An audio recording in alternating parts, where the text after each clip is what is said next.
अरे ओ कुसुम, कहाँ चली गई? कितनी देर से मेज पर जूठे बर्तन पड़े, उठा कर ले जाओ। बस आई माँ जी। काम नहीं दिखाई पड़ता तुमको? बस बहाना चाहिए काम ना करने का।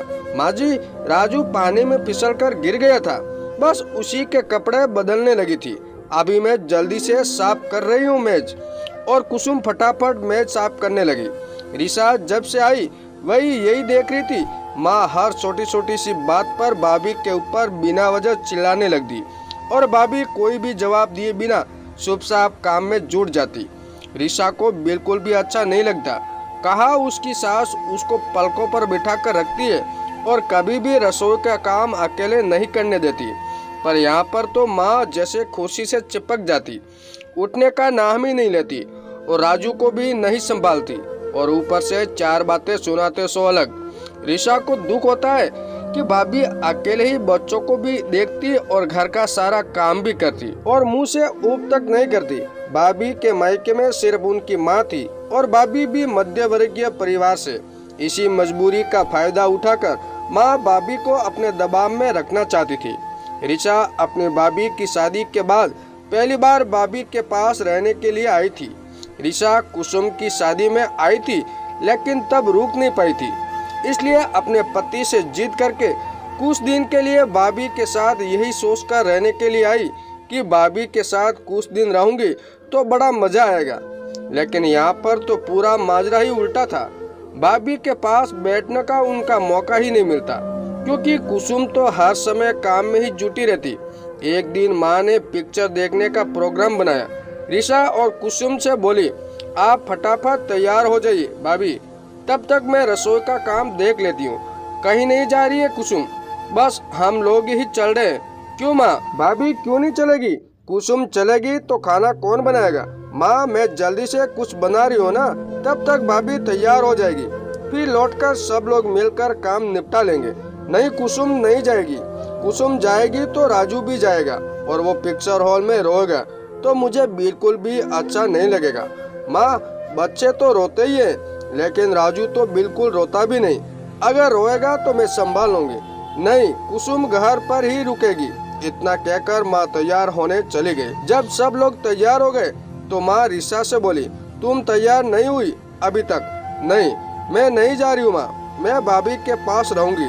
ऐसा भी क्या जादू कर दिया तेरे ऊपर तेरी भाभी ने? भाभी ने जादू नहीं किया माँ, मैं जब से आई हूँ मैं रोज यही देखती हूँ कि आप और सोनू, रिचा की छोटी बहन, हर समय भाभी पर रोब दिखाती रहती है। भाभी सारा काम अकेले ही करती है और आप लोगों की बातें भी सुनती है। भाभी के मायके में उनकी सिर्फ माँ ही है, न सिर्फ इसलिए, और वो भी मध्यवर्गीय परिवार से, इसलिए और भी ज्यादा आप उनको बातें सुनाती रहती है। वो इस घर की बहू है तो क्या, भाभी का भी आत्म सम्मान है माँ। नहीं, ऐसा नहीं है रिशा बेटा, समझदारी से काम लीजिए। माँ अगर आपकी बेटी के साथ ऐसा हो तो आपको कैसा लगेगा? माँ आप भाभी का इस तरह से अपमान न करिए। भैया भी आपके सम्मान की वजह से आपसे कुछ नहीं कहते, समझते तो है ही, लेकिन इसका मतलब ये नहीं कि आप भैया और भाभी के सीधेपन का गलत फायदा उठाए।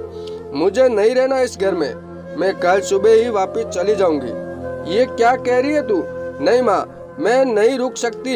अगर बाद में आपके दामाद जी मुझे लेने आएंगे और भाभी के साथ इस तरह का व्यवहार देखेंगे तो उन्हें बिल्कुल भी बर्दाश्त नहीं होगा और वो तो तेरा यहाँ आना जाना भी बिल्कुल बंद कर देंगे, क्योंकि मेरी ससुराल में तो बहुओं को बड़े लाड प्यार से रखा जाता है। इतना कहकर रिशा अपने जाने की तैयारियां करने लगी।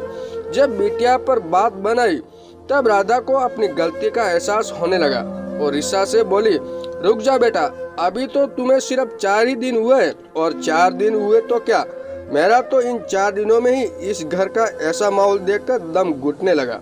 जिस घर में बहू की कद्र ना हो मैं उस घर में बिल्कुल नहीं रह सकती। पर बेटा दामाद जी क्या कहेंगे? अगर तू इतनी जल्दी चली जाएगी तो उनसे 15 दिन को बोलकर आई थी। कोई बात नहीं माँ, मैं कुछ भी बहाना बना दूंगी। अच्छा बाबा, मैं अपनी गलती स्वीकार करती हूँ और तेरी भाभी को पूरे प्यार और सम्मान से रखूंगी।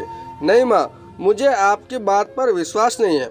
आप मुझसे वादा कीजिए कि आप भाभी के साथ में किसी भी तरह का गलत व्यवहार नहीं करेगी, उनको गलत बातें भी बिल्कुल नहीं सुनाएंगी और उनके साथ काम में भी पूरा पूरा सहयोग करेगी। आप तो जल्दी राजू को भी नहीं पकड़ती हैं, जिसे भाभी सारा काम अकेले ही अच्छे से निपटा ले। मुझसे काम नहीं होता है, अगर थोड़ा बहुत काम नहीं करेगी तो आपको ही तरह तरह की दिक्कतें बढ़ जाएगी। खैर ये तो आप खुद समझिए, पर आप ये सोच लीजिए अब आप भाभी के आत्म सम्मान को बिल्कुल भी ठेस नहीं पहुंचाएगी, नहीं तो मैं इस घर में अपना हमेशा के लिए आना बंद कर दूंगी। ठीक है बेटा, अब तुझे कभी भी अपनी माँ से शिकायत का मौका नहीं मिलेगा।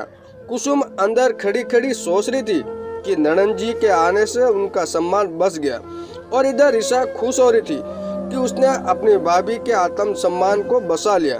दोस्तों ये कहानी कैसी लगी कमेंट करके जरूर बताएं, और हमारे चैनल पे नए हो तो हमारे चैनल को सब्सक्राइब जरूर कीजिएगा। धन्यवाद दोस्तों।